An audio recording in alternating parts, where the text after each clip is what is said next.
Hey folks, how's it going? I'm Lexi and I really like games. So much so that I review a game here once a week, every week at the gaming table. If that sounds interesting to you, I encourage you to subscribe and keep watching. I might even introduce you to your next favorite game. Today I am reviewing another game that was sent to me. I've said it before, I always feel so honored when people reach out to me and want to trust me to review a game they've worked really hard on. If you have a game that you've made and you would like to see it here, please reach out to me. I've put the details in the description box. I will say I do have a delay in between receiving a game to review and getting it published, but if you send me a game, it will appear here eventually. But let's dive into today's game. From Fari RPGs, this is Hopes and Dreams. In Hopes and Dreams, your characters are working together for a cause. What that cause is and what you guys do to advance it isn't actually set in stone. It's part of the character creation process. At the end of making your characters, you get together and decide what organization or group you are, what your tenets are, what you aim to do,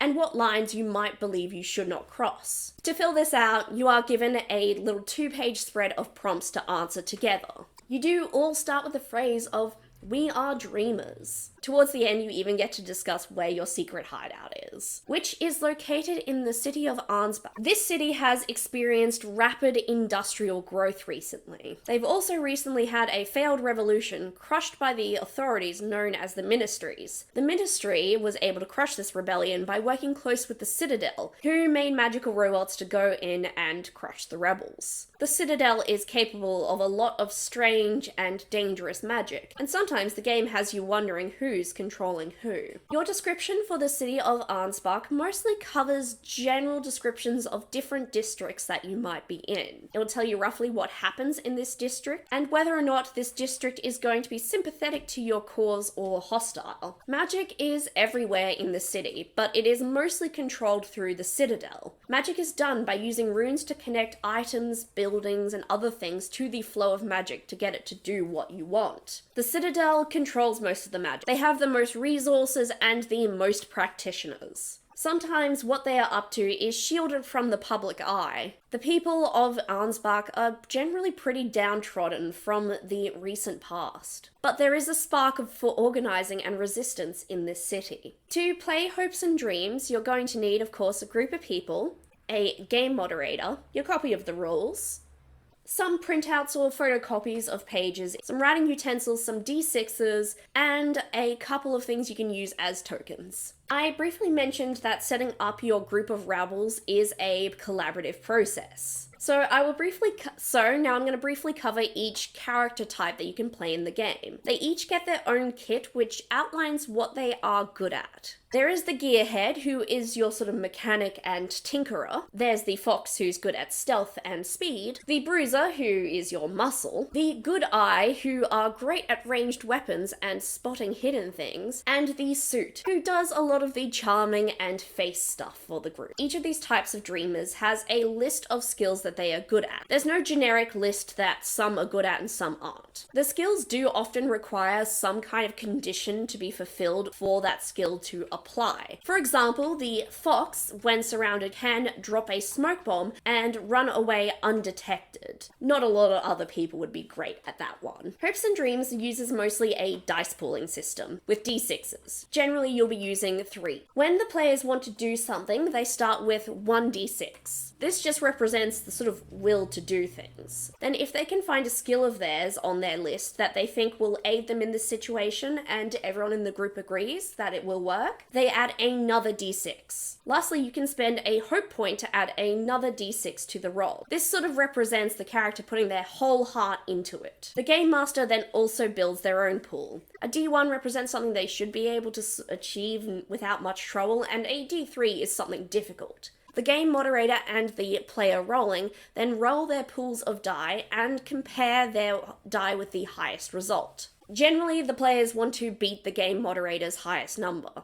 One of the benefits of rolling dice in this game is not only doing what you want, but if you succeed in a roll and you didn't spend a hope point to get that success, you can then gain a hope point to put in your pool.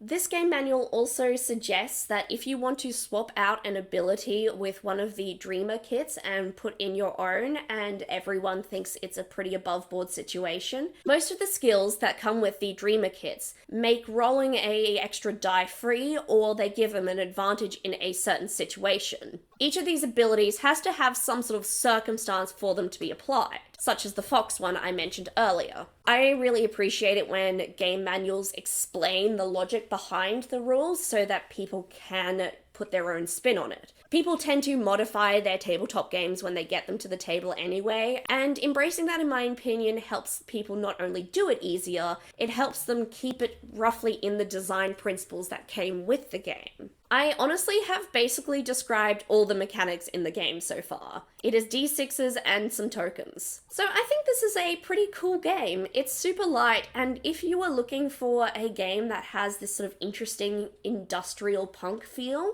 this would be a great one to bring to a table of even reluctant players. Game moderators are encouraged to add their own detail to the broad strokes that are outlined in this world, and the mechanics are super light and they don't require much complicated dice or mathematics to play. This is a pretty succinct little game, but I think it's very solidly written. I think this would be a great choice for first-time tabletop players, or especially first-time game moderators. If other games seem too intimidating to run, then this one is easy to run in comparison. A PDF copy of this game is $15 USD, or you can get a physical one for $29 US. I think the setting and the rules are really approachable and make it a very appealing one to purchase. Well, thank you all for watching, and do let me know what your thoughts were on Hopes and Dreams. Was there a particular kit that appealed to you? There's the Gearhead, the Fox, the Bruiser, the Good Eye, and the Suit. Or would you want to make your own type of character kit? Let me know your thoughts in the comments down below.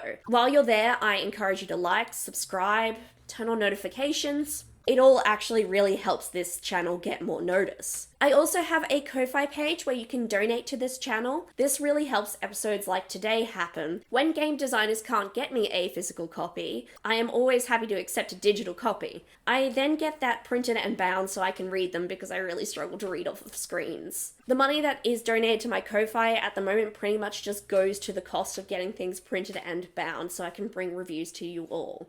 Watching and sharing, though, is always a big help. I hope you're all well, and I look forward to seeing you next time at the gaming table. Bye!